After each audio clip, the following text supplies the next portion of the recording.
accordé énormément d'attention au meurtre d'une petite fille qui participait à des concours de beauté. Le corps de John Benny Ramsey, âgé de 6 ans, avait été trouvé dans le sous-sol de la maison familiale à Boulder, au Colorado, le lendemain de Noël.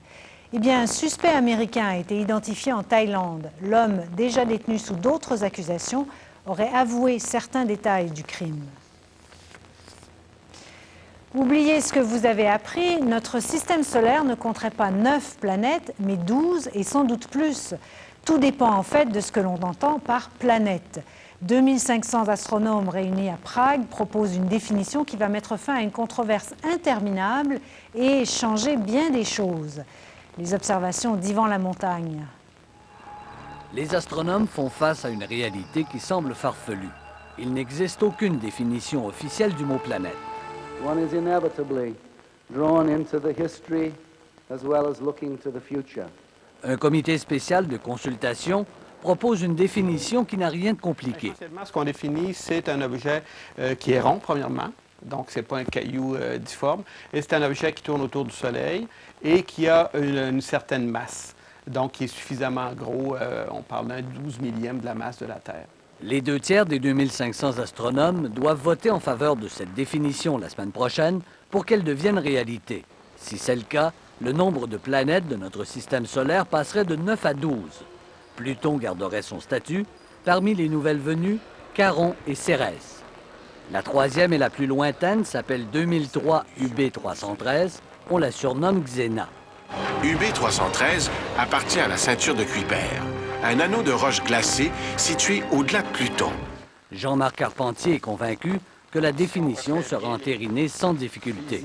Chaque fois qu'on va découvrir un objet dans le ciel, on ne se posera pas la question « est-ce une planète? Est-ce que c'est pas une planète? » Ça va être très facile. En quelques minutes, on va voir si ça répond aux critères. Au Cosmodome de Laval, on se prépare à l'ajout de ces planètes depuis plusieurs années. On aborde toutes les questions du débat de qu'est-ce qu'une planète depuis au moins 2 ou 3 ans. Les astronomes ne cessent de faire de nouvelles découvertes.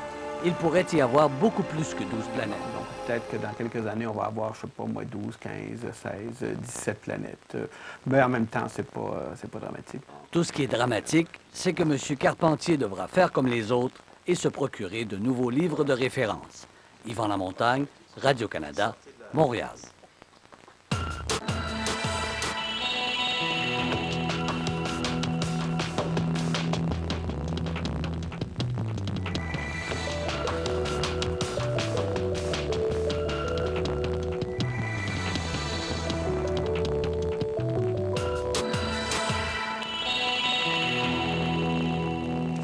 Un peu de tennis maintenant. L'impensable s'est produit ce soir aux internationaux de tennis de Montréal. En effet, qui aurait cru que la jeune Québécoise Stéphanie Dubois puisse accéder au 3e tour du tournoi, surtout en affrontant la numéro 2 mondiale, la Belge Kim Clijsters. Diane Sauvé, une victoire vraiment inattendue et pourtant c'était bien parti pour la joueuse belge. Écoutez, Kim Clijsters a seulement mis 27 minutes pour remporter la première manche. C'était 6-1 contre la jeune Stéphanie Dubois, un peu nerveuse au départ. Il faut le comprendre parce que Clijsters, c'est du gros calibre. Elle est championne en titre des internationaux des États-Unis et des internationaux du Canada. Mais à la pause, pendant que Stéphanie Dubois recevait les conseils de son entraîneur, Clijsters, elle recevait l'aide du soigneur pour son poignet gauche. Et c'est là que le vent a tourné. On a vu Stéphanie Dubois beaucoup plus relaxe, attaquer davantage Clijsters et aussi attaquer son revers. Elle a même brisé le service de Clijsters pour faire 3-2. Et leur coup de théâtre, Clijsters chute sur son poignet gauche et doit abandonner le match. Et évidemment, pas de risque à prendre pour elle pour le US Open qui est dans une douzaine de jours. Pendant ce temps-là, elle, Stéphanie Dubois, était émue aux larmes. Imaginez, elle se retrouve au 3e tour du tournoi. Elle va affronter Katarina Sebrotnik, 24e joueuse mondiale. Je vous laisse écouter les commentaires de Stéphanie. Je réalise pas trop ce qui m'arrive en ce moment, mais je pense que j'ai joué un bon match quand même. C'est vraiment une bonne mesure pour moi de pouvoir de voir ce que j'ai amélioré, mais vraiment avec Kim, c'est vraiment une joueuse incroyable. Je vois vraiment pourquoi elle est aussi bonne dans le classement. Et c'est pas fini, vous savez, sur le Central, présentement, c'est la deuxième Québécoise qui affronte Nicole Pratt. Je vous parle de Marie-Ève Pelletier. Et c'est une joueuse à la portée de Marie-Ève Pelletier. C'est présentement 3-3 au premier set. Alors, la semaine de rêve se poursuit pour les internationaux du Canada. Diane. Au revoir. Je vous disais que ça venait de passer 4-3 en fait. 4-3, d'accord, parfait. Merci Diane, on vous retrouve plus Au revoir. tard. À Montréal, la ville a fermé un jardin communautaire du plateau Mont-Royal et détruit tous les légumes qui s'y trouvaient après que des tests aient confirmé un taux de contamination élevé dans les produits cultivés. De nombreux jardiniers ont vivement réagi à la destruction aussi rapide de leurs légumes et ils déplorent le fait qu'ils n'aient pas été avertis à l'avance des intentions de la ville. Sandra Aubé décrit leur colère. La porte du jardin communautaire Baldwin sur le plateau Mont-Royal est maintenant cadenassée. Les jardiniers ne récolteront rien cette année, le jardin est fermé. Les employés de la ville ont tout arraché. Ça fait plus que 10 ans qu'on cultive nos légumes, donc c'est pas évident, c'est assez déconcertant, indignant même. C'est que le sol dans lequel les légumes ont poussé cet été est contaminé. On a été informé que les niveaux de plomb et d'autres métaux dans les sols du jardin Baldwin étaient plus élevés que ce qui est normalement recommandé pour le jardinage. Selon la direction de la santé publique de Montréal, pas de danger pour la santé des jardiniers. Mais on a quand même trouvé des concentrations de métaux 10 fois plus élevées que la normale. Et le jardin Baldwin n'est pas le seul. 97 jardins communautaires sont gérés par la Ville de Montréal et 1 sur 4 pourrait avoir un sol contaminé. D'autres analyses sont d'ailleurs à prévoir. Anne Saint-Cerny cultive des légumes depuis 4 ans au jardin communautaire Villeray, un jardin dont le sol est potentiellement contaminé. Je pense que c'est assez important de vérifier la qualité du sol puis de faire une décontamination quand c'est le cas, là. Mais c'est un peu tard, c'est triste pour les gens qui ont ce jardin-là. On investit des heures, puis c'est comme à la fin de l'été qu'on découvre qu'il est contaminé. Plusieurs jardins communautaires ont été emménagés dans les années 70 sur d'anciens terrains industriels, ou du moins à un moment où les normes n'étaient pas les mêmes qu'aujourd'hui. Ce qui fait qu'on est maintenant aux prises avec des problèmes de contamination. Où on a un historique industriel ou un historique de remblayage important, on recommande de faire les vérifications. Si un seul jardin a été fermé, d'autres cultivateurs pourraient connaître le même sort que ceux du jardin Baldwin. Sandra Aubé, Radio-Canada, Montréal. Avec nos hivers, l'état de nos routes laisse toujours à désirer, même si Québec y consacre plus de 5 milliards par année. Alors peut-on entrevoir la fin des ornières et des nids de poules? Sans doute, à entendre les spécialistes de la chaussée souple actuellement réunis à Québec. Alex Levasseur décrit les progrès dans ce domaine. Sous le passage incessant des roues, nos routes s'abîment. Fissures, nids de poules ou, comme ici, de profondes ornières qu'il faut réparer.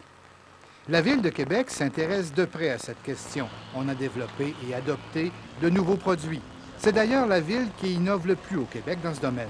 On a développé, entre autres, un matériau innovant qu'on appelle une grave bitume. C'est un matériau, fait avec, en partie, des matériaux recyclés, alors de l'ancien pavage, et un faible taux de bitume, donc un matériau économique.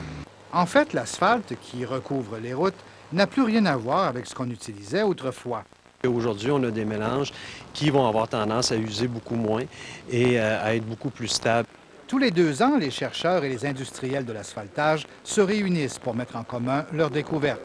Les Japonais ont présenté une nouvelle machine qui recycle entièrement le revêtement d'asphalte et en produit un nouveau.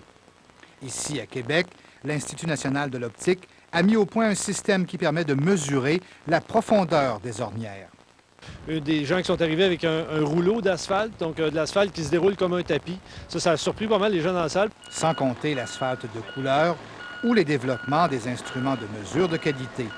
Mais malgré tous ces développements, les routes vont-elles durer plus longtemps pour autant? Compte tenu du fait que les véhicules évoluent, sont plus lourds, et qu'ils sont plus nombreux, probablement qu'on n'aura pas vraiment plus de durabilité. Depuis quelques années, les chercheurs travaillent à mettre au point un revêtement à toute épreuve pour en finir une fois pour toutes avec les fissures et les nids de poules. Cette idée sera d'ailleurs au cœur d'un congrès le mois prochain aux États-Unis. Alex Levasseur, Radio-Canada, à Québec. En Grande-Bretagne, le gouvernement va demander au Parlement de pardonner à titre posthume 306 soldats exécutés pour désertion lors de la guerre 14-18, dont 26 Canadiens. Parmi eux, un Acadien, Eugene Perry, originaire de la région de Bouctouche au Nouveau-Brunswick, un jeune soldat que sa famille a longtemps voulu oublier. Pascal Poinlane raconte. Il reste bien peu de choses du soldat Eugene Perry, à qui sa famille a aujourd'hui redonné son nom de Poirier. Une simple plaque de granit dans sa ville natale et quelques photos jaunies gardées en secret par sa famille. Son passé de déserteur est mentionné du bout des lèvres. Quelqu'un qui sauve, c'était pas un honneur. C'était pas un honneur dans ces années-là, vous dire que tu as été considéré comme un peu heureux. Eugene Perry est parti en Europe pour se battre dans l'armée britannique durant la Première Guerre mondiale.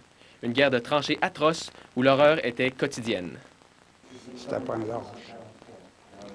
Seulement, il était au bout, il ne pouvait plus.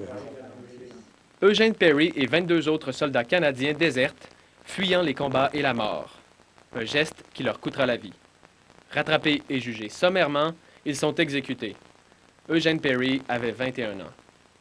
Le commandant sentait qu'il perdait le contrôle de son bataillon et ont décidé d'exécuter un des soldats pour exemple. Et c'est lui qui a été choisi.